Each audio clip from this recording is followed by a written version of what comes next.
다니엘 3장 16절에서 18절 말씀까지 봉독하겠습니다.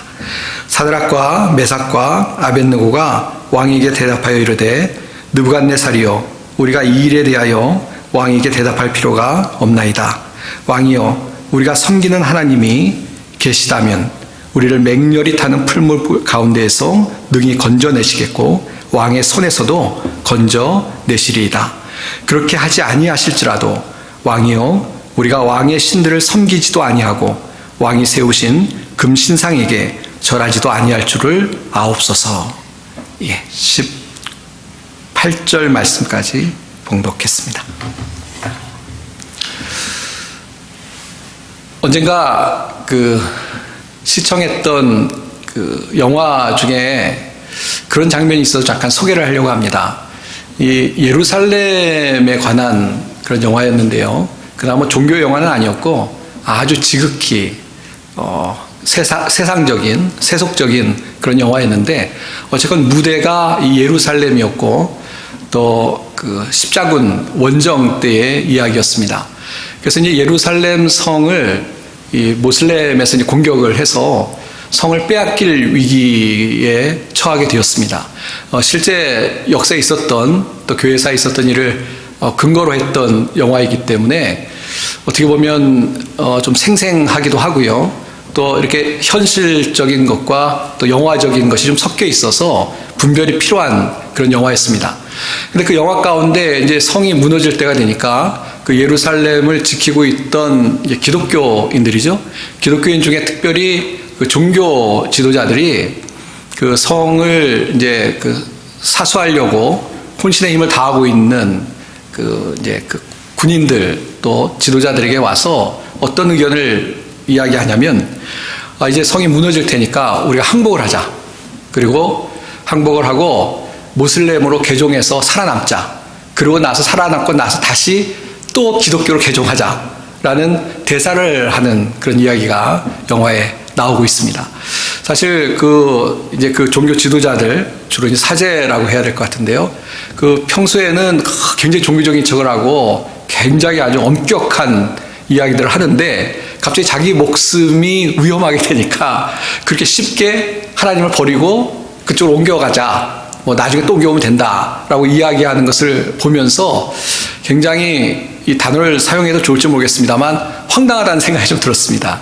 그러면서 한편으로 그래, 실제로 잘 믿는다고 하면서도 가만히 이렇게 들여다보면 어려운 순간이 오면 목숨이 위험한 것은 관두고라도 뭔가 손해가 날거나 그런 일이 생기면 그냥 물러서는 그런 신앙의 사람들이 분명히 우리 가운데 있지 않나라는 생각이 들었습니다. 물론 저 자신을 포함해서 나는 그런 환경이 되면 과연 내가 믿음을 지키고 또 하나님을 고백하고 담대할 수 있을까라는 생각이 들었기 때문에 그렇습니다.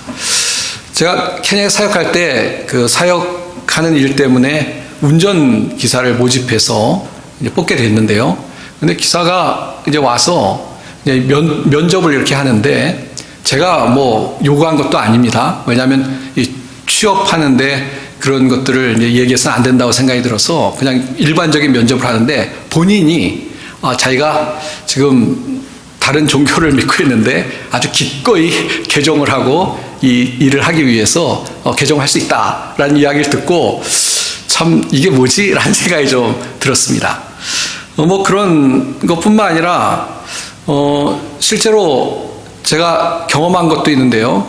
미국에 있는 대학교 중에서 어떤 종교적인 색채를 가진 학교들이 있는데, 그 중에서 그런 종교적인 어떤 학교들이 등록하는 학생들에게 만약에 그 종교로 개종을 하면 등록금을 다른 학생보다 싸게 해주겠다라는 학교들이 있습니다. 그래서 실제로 그렇게 특별히 한국에서 이제 유학 온 학생 중에 그렇게 그 학교에 입학해서 싸게 공부하기 위해서 그렇게 그쪽 교회를 나가는, 교회라고 표현해야 되나요? 제가 뭐라고 좀 단어가 부족한데요. 그렇게 나가는 그런 경우를 보면서 참 마음이 이렇게 편하지는 분명히 않았습니다. 우리가 신앙 이야기할 때 예수님께서 이 성경 전체를 정리하신 말씀을 기억합니다. 우리가 하나님을 사랑하고 이웃을 사랑하는 것이 모든 성경의 어떤 정의다, 요약한 것이다 라고 예수님이 말씀하셨는데요. 그래서 내 마음을 다하고 목숨을 다하고 뜻을 다하여 주 너희 하나님을 사랑하라 라는 걸 먼저 말씀하셨습니다. 그러니까 주 하나님을 사랑하라 라는 말씀을 하셨는데요. 이 마태복음 22장 37절입니다. 근데 거기 보면 하나님을 사랑하라고 말씀하시면서 어떻게 사랑하라고 말씀하시냐면 마음을 다하고 목숨을 다하고 뜻을 다하여 사랑하라 라고 말씀하십니다. 그러니까 사랑하는데 적당히 사랑하라고 말씀하신 것이 아니라 뭐 세 가지인데 그 중에 저는 이 목숨이라는 걸 좀 얘기하고 싶은데요. 목숨을 다해서 생명을 다해서 하나님을 사랑하라. 그것이 뭐 당연한 것이고 그것이 어떤 신앙의 자세가 되어야 된다라는 것인데 참 사실은 우리가 자주 듣고 뭐 수도 없이 많이 듣고 또 뭐 생각하고 읽고 했던 말씀입니다만 사실 이렇게 쉬운 말씀은 아니다라는 생각을 다시 한번 해보게 됩니다. 정말 하나님을 믿고 주님을 따라가시는데 목숨을 다해서 주님을 사랑하며 따라가고 계십니까? 주님을 믿는다고 고백하면서 내가 정말 내 목숨을 내어놓을 수 있다라는 그 각오와 헌신으로 주님을 섬기고 있는지 그것이 주님이 원하시는 것인데요. 우리 각자 좀 돌아보았으면 좋겠습니다. 오늘 본문의 말씀은 이 다니엘의 친구 사드락 메삭 아벳느고의 이야기입니다. 당시 이 느부갓네살 왕이라는 왕이 신상을 세웠습니다. 높이가 어마어마한 27m 정도 되는 신상을 세우고요. 이제 어떤 그 신상에서 어떤 연주를 하면 그러면 그 연주를 듣는 모든 사람들이 신상에게 절을 하라라는 명령을 내렸습니다. 그리고 만약에 그 명령을 어길 경우에는 이 풀무가 불가만이죠. 거기에 집어넣어서 죽이겠다라는 아주 강력한 벌칙 조항을 만들어서 누구나 다 거역할 수 없게끔 그런 명령을 내렸습니다. 그게 얼마만큼 강력한 풀무냐면 들어가면 죽는 것이죠. 11절에 보시면 아주 극렬히 타는 풀무. 그러니까 뭐 아주 어마어마하게 무서운 명령이라는 것을 우리가 알 수가 있습니다. 자, 근데 이 다니엘의 세 친구가 이 명령을 분명히 알았습니다만 명령을 듣지 않았습니다. 그러니까 음악이 연주될 때 신상에게 절을 해야 되는데 하지 않았다는 것입니다. 자, 근데 이 주변에 이 다니엘의 세 친구들이 이렇게 왕의 명령을 지키지 않은 것을 보고 그리고 왕에게 가서 고자질한 사람들이 있었습니다. 그래서 왕이 이야기를 듣고 13절에 보시면요. 분노했습니다. 자기의 명령을 어겼으니까 뭐 분노할 수밖에 없는 것이죠. 이 권위에 대한 도전이라고 생각했을 겁니다. 뭐 살려둘 수가 없는 것이죠. 그러나 이 왕이 이 세 사람들을 좀 아낀 것 같습니다. 그래서 기회를 주죠. 15절 보시면 만약에 지금이라도 절을 한다면, 그러니까 제2의 기회를 주겠다는 것이죠. 지금이라도 절을 한다면 살려주겠다라고 이야기를 합니다. 뭐 왕이 좀 잘 본 것 같아요. 그리고 또 어떻게 보면 이 세 친구들의 입장이라면 죽었다 살아날 수 있는 기회, 유혹이 왔습니다.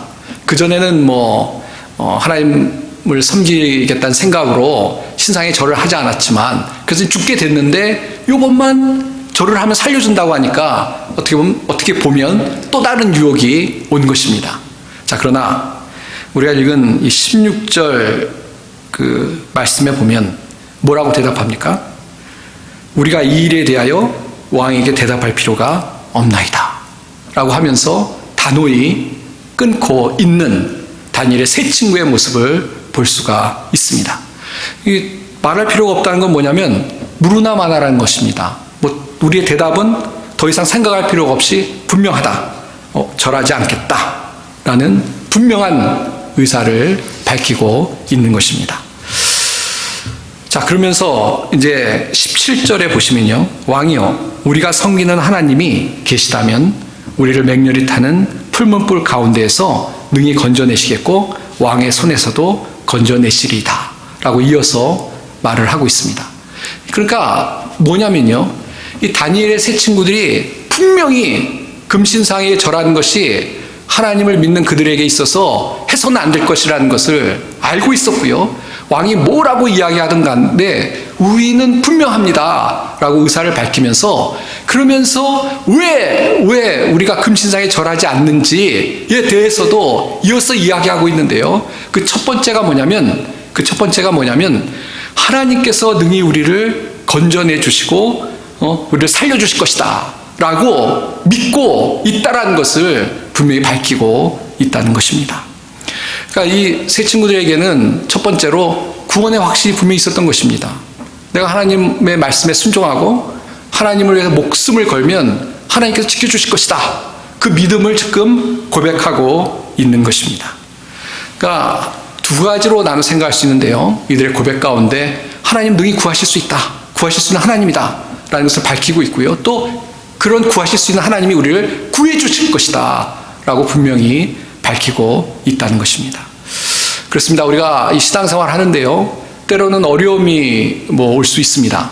우리가 신앙생활하는 가운데 여러 가지 우리의 삶을 유혹하는 시험들을 만날 수 있습니다. 정말 내가 하나님의 자녀인데 어떻게 나에게 이런 일이 라고 생각하는 그런 어려운 문제들을 만날 수 있습니다.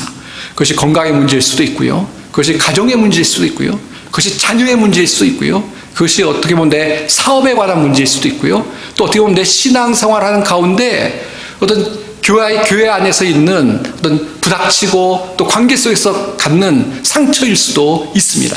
자, 그러나 중요한 것은 무엇이냐면요, 그런 어려움 속에서도 하나님을 의지할 때, 또 하나님 말씀대로 나아갈 때 하나님께서 능히 우리의 어려움을 풀어주시고 또 우리를 지켜주시고 인도하실 것이라는 그런 믿음이 우리 가운데 있어야 한다는 것을 우리에게 가르쳐주고 있는 줄 믿습니다. 예. 에베소 3장 20절에 보시면요, 우리 가운데서 역사하시는 능력대로 우리가 구하거나 생각하는 모든 것에 더 능히 넘치도록 능히 하실 이에게 라는 구절이 있습니다. 거기 보면 하나님에 대해서 이야기하는데 뭐라고 설명을 하고 있냐면, 우리가 구하거나 생각하는 모든 것에 더 넘치도록 능히 하실 수 있는 분이다 라고 이야기하고 있습니다. 그러니까 이 다니엘 세 친구들의 고백과 똑같은 것이죠. 우리 하나님이 어떤 분이시냐, 우리가 구하거나 생각하는 것보다 더 능히 하실 수 있는 분이라는 것을 우리가 믿고 나아갈 수 있는 우리가 돼야 될 줄 압니다.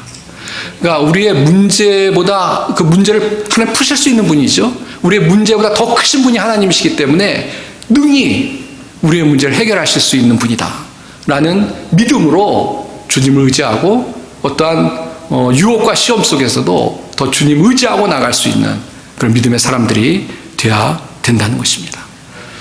이 신명기 32장 10절에 보시면요, 여호와께서 그를 황무지에서 짐승이 부르짖는 광야에서 만나시고 호위하시며 보호하시며 자기의 눈동자같이 지키셨도다 라는 고백이 있습니다.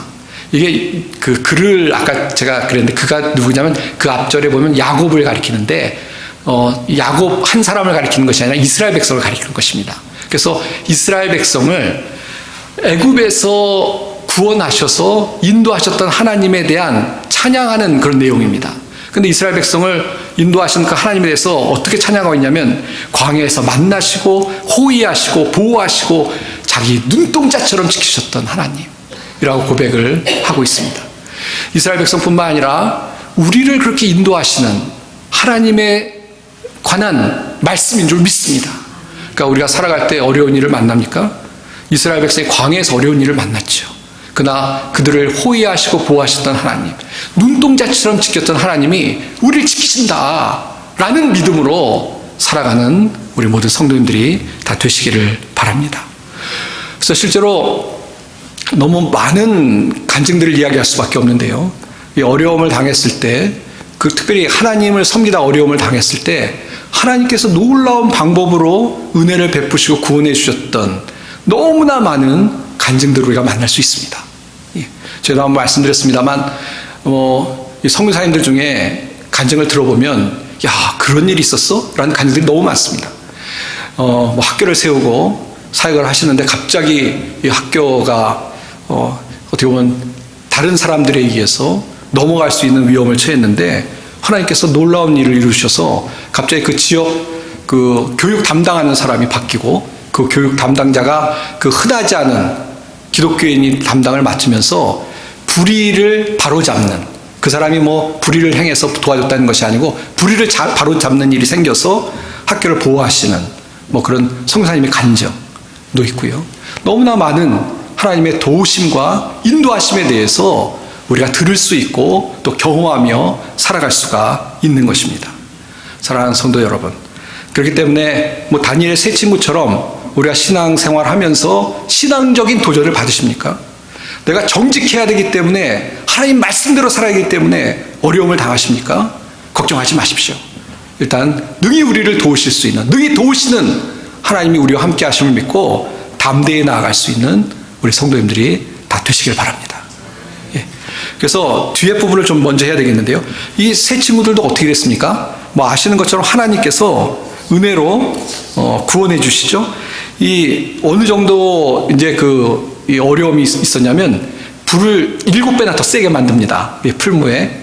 이게 아주 왕이 단단히 화가 난 것 같아요. 그래서 7배나 센 불이 돼서 그걸 이 세 친구를 집어넣으려고 했던 그 사람들이 불에 타 죽습니다. 가까이만 가도 죽을 만큼 엄청난 화력을 자랑했던 것 같습니다. 자, 그런데 우리가 아는 것처럼 하나님이 보호하셔서 아무 문제 없이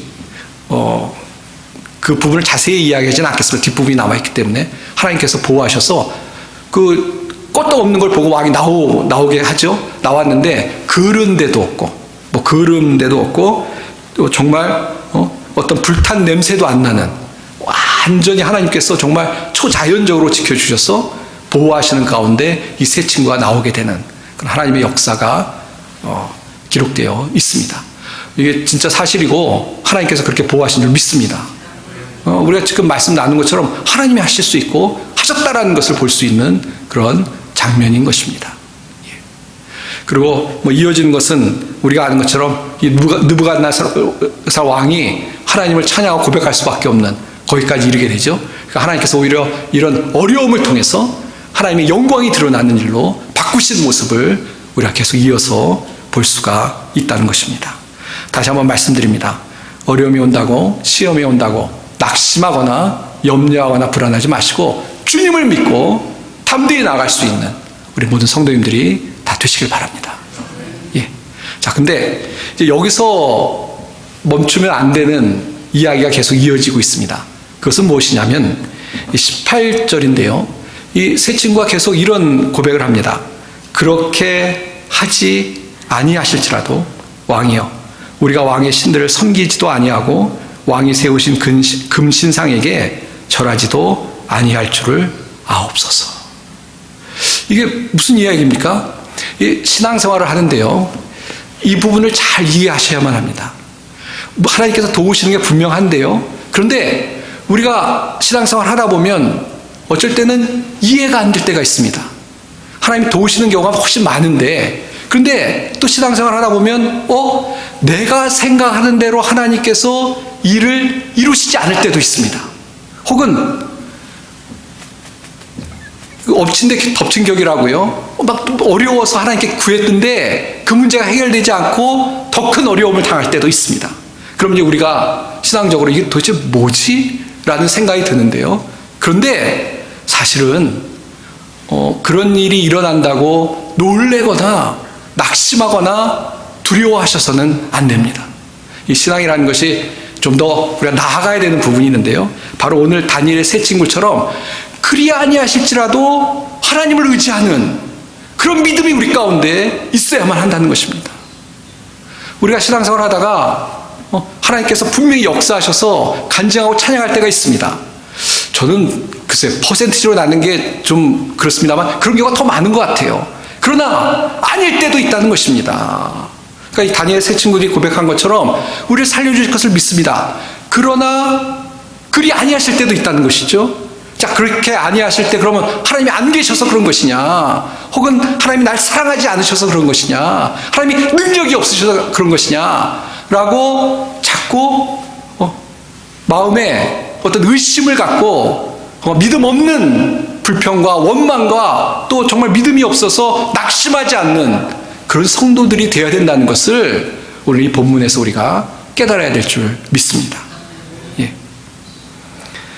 그리 아니하실지라도, 그렇게 아니하실지라도, 하나님께서 우리의 생각대로 아니하실지라도 주님만으로 만족하고 주님을 의지하는 것, 그런 믿음까지 나아가실 수 있는 우리 성도님들이 다 되시길 바랍니다. 하박국 3장 17절에서 19절 보시면요, 무화과 나무가 무성치 못하며 포도나무에 열매가 없으며 감람나무에 소출이 없으며 밭에 먹을 것이 없으며 우리의 양이 없으며 외양간에 소가 없을지라도 나는 여호와로 말미암아 즐거워하며 나의 구원의 하나님으로 말미암아 기뻐하리로다 라고 고백하며 찬양하는 내용이 소개되고 있습니다. 이게 무슨 얘기입니까? 간단합니다. 뭐 좀 현대로 바꿔서 하면 난 집도 없고 차도 없고 직장도 없고 통장에 잔고도 없고 그래도 뭡니까?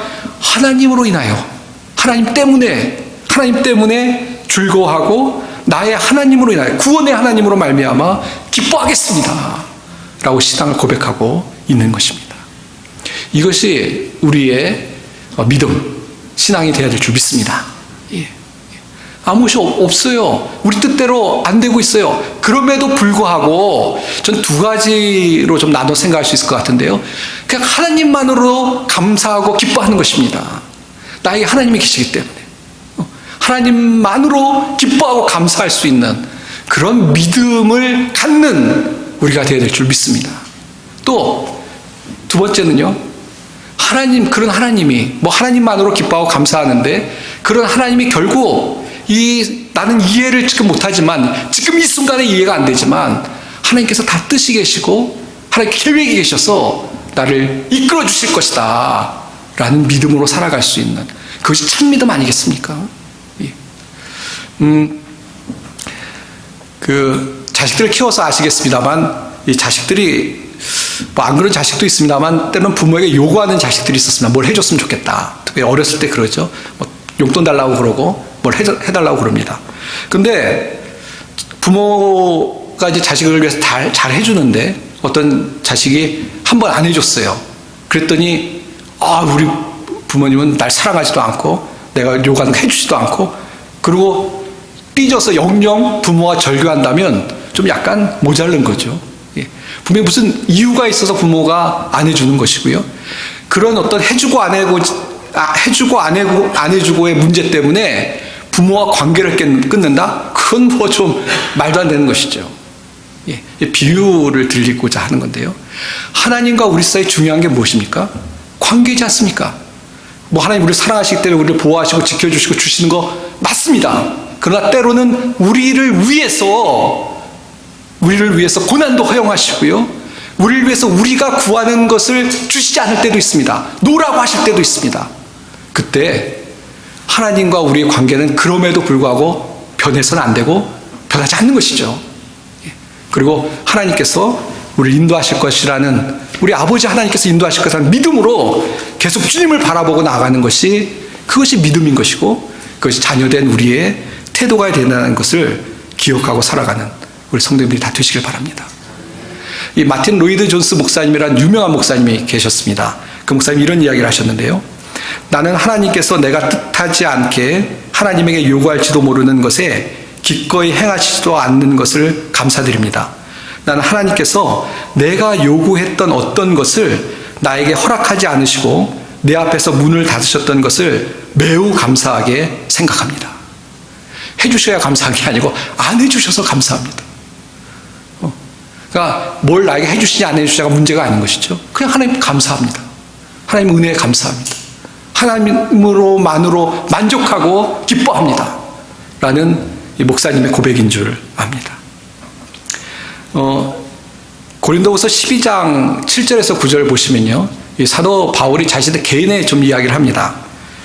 뭐냐면 자신의 육체의 가시가 있는데 그 가시 때문에 하나님께 3번 간구했다. 근데 하나님께서 안 들어주셨다.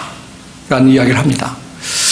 이 3번 간구했다고 하는데 그냥 3번 적당히 기도한 거겠습니까? 저는 그렇게 생각 안 하고 목숨 걸고 한 3번 기도했을 것 같아요. 그 자기의 육신의 가시가 너무 답답하고 안타까워서.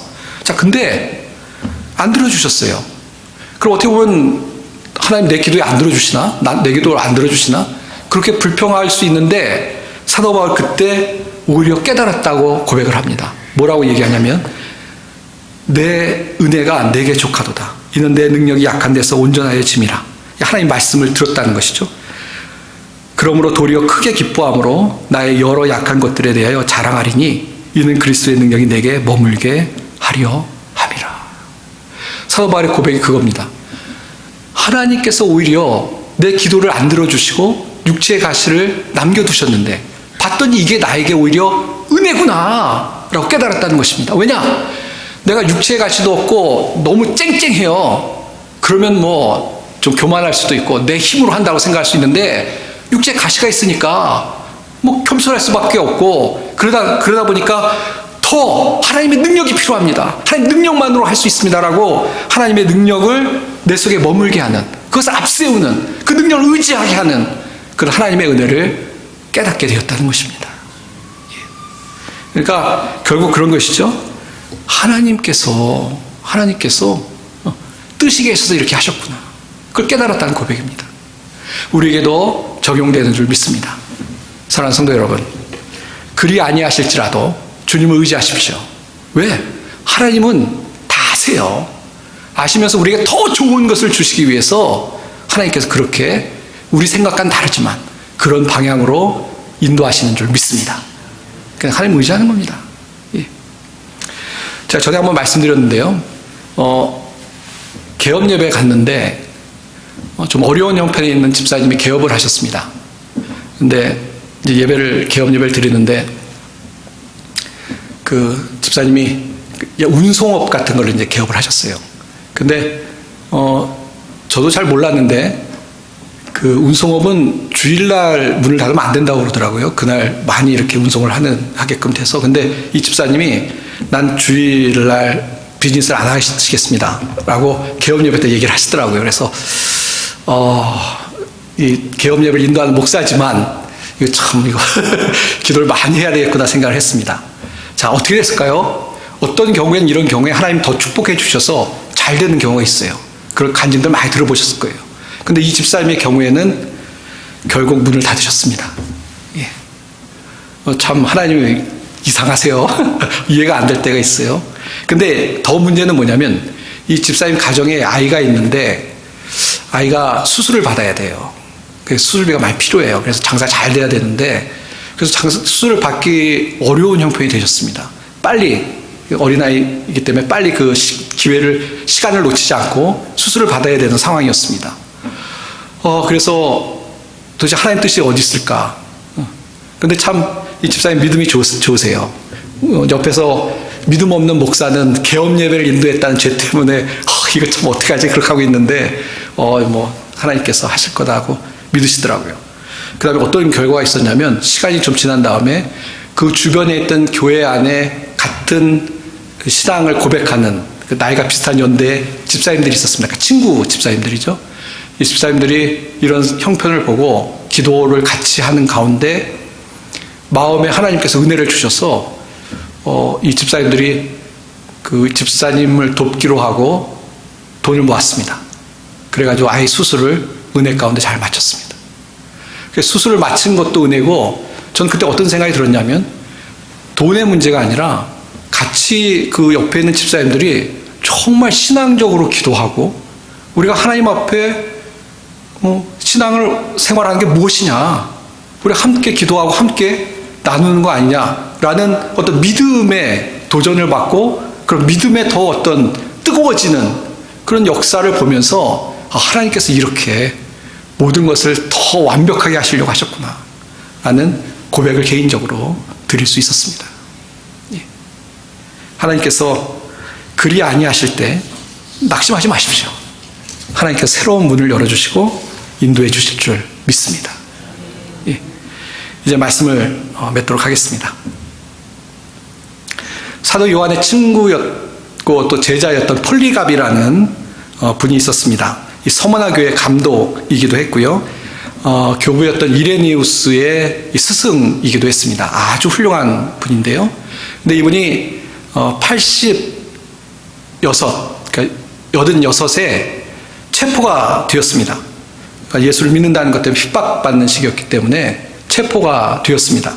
근데 이 체포되고 나서 워낙 명성이 있는 아주 존경받는 사람이었고 또 나이도 많으니까 86이니까 그 체포한 사람들이 좀 회유를 했습니다. 지금이라도 주를 부인하면 그럼 살려주겠다 라고 회유를 했습니다. 사실 겁나는 거죠. 나중에 그 형장이 이슬로 결국 사라지셨는데 굉장히 겁나는 정말 장난이 아니라 죽이려고 했던 상황이었거든요. 근데 이분이 뭐라고 이야기했냐면 제가 문장을 그냥 읽어보겠습니다. 순교자의 반열에 넣어주고 그리스도의 고통의 잔을 함께 마시게 하고 성령의 불멸함 가운데 영과 육의 영원한 부활에 참여하게 하신 하나님을 찬양합니다 라고 이야기하면 순교됐습니다. 저는 순교하면서 찬양하면서 정말 기쁨으로 순교했을 거라고 생각합니다. 그리 아니하실지라도 주님을 부인하지 않겠습니다. 우리는 살아가면서 이렇게 생명의 위협을 느끼지도 않는 너무 편안한 신앙생활을 하고 있습니다. 그러나 생명에는 문제가 없더라도 세상에 손해가 나는 것 때문에 두려워하거나 주님을 믿기 때문에 또 주님을 믿기 때문에 어떤 불편한 일이 있다고 해서 그냥 뒤로 후퇴하거나 또 믿음의 어떤 행동이 아닌 하나님의 뜻에 합당하지 않은 그런 삶을 산다면 그것은 참 올바른 믿음이 아닐 것입니다. 진짜 주님을 믿고 계십니까? 진짜 주님 믿는다는 것은 목숨을 다해서 내 믿음이 진짜 믿음인가 좀 확인하며 살아가야 할 필요가 있는 것 같습니다. 진짜 믿고 있는 거, 진짜 주님을 사랑하고 있는 거. 왜 주님을 위해서 죽어야 합니까? 저는 주님이 먼저 나를 사랑하셨기 때문에, 예수님이 나를 위해 죽으셨기 때문에 그렇게 해야 된다고 믿습니다. 그리고 또 그렇게 신앙생활하면 결국 다니엘의 친구들처럼, 아니 우리 앞서 갔던 믿음의 사람처럼 하나님이 우리를 축복해 주실 것을 믿기 때문에 그렇게 살아가는 것이 우리에게 복된 것이라고 믿기에 주님을 위해 살아가야 된다는 것을 분명히 믿습니다. 사랑하는 성도 여러분, 다시 한번 우리의 삶을 돌아보면서 정말 주님을 제대로 믿고 살아가는 성도님들이 되시길 바랍니다. 어떤 어려움 속에도 주님이 나와 함께 하신다, 이 어려움을 풀어주실 것이다 믿음으로 담대하게 나가십시오. 또 그리 아니하실지라도 내가 주님 의지하고 나간다, 주님 찬양하고 주님을 인하여 기뻐하고 감사하고 나가겠다라는 신앙으로 살아가는 우리 성도님들이 다 되시길 바랍니다. 그렇게 살아갈 때 하나님이 역사하셔서 우리 사랑하는 성도님들에게 구하거나 간구한 것, 생각하는 것 이상으로 축복하시고 인도하실 줄 믿습니다. 이 믿음으로 살아가는 우리 모든 성도님들 다 되시길 바라며 주님께서 우리 사랑하는 성도님들 가운데 더 큰 은혜와 축복 주시기를 주님의 이름으로 축원드립니다. 기도하겠습니다. 하나님 아버지, 은혜와 사랑을 감사합니다. 오늘도 말씀을 통해서 우리가 어떠한 환난과 핍박과 어려움 속에서도 우리 가운데 능히 함께 하시고 역사하실 주님을 바라보고 나아갈 것을 다시 한번 깨닫게 하시니 감사합니다. 우리 사랑하는 성도들의 마음속에 굳건한 믿음을 주시고 주님 의지하며 나아갈 수 있도록 도와주시옵소서. 또 어려운 문제가 있습니까? 주님 역사해 주셔서 그 문제 풀어주시고 하나님을 찬양하고 간증할 수 있는 우리 성도들이 되게 도와주시옵소서. 그러나 때로는 우리가 주님의 뜻을 이해 못할 때도 있습니다. 그런 순간일지라도 주님 믿고 의지할 수 있는 믿음을 저희들에게 주시고 그 믿음 가운데 살아가는 저희들 되게 복을 허락하여 주시옵소서. 감사드리며 예수님의 이름 받들어 간절히 기도하옵나이다. 아멘.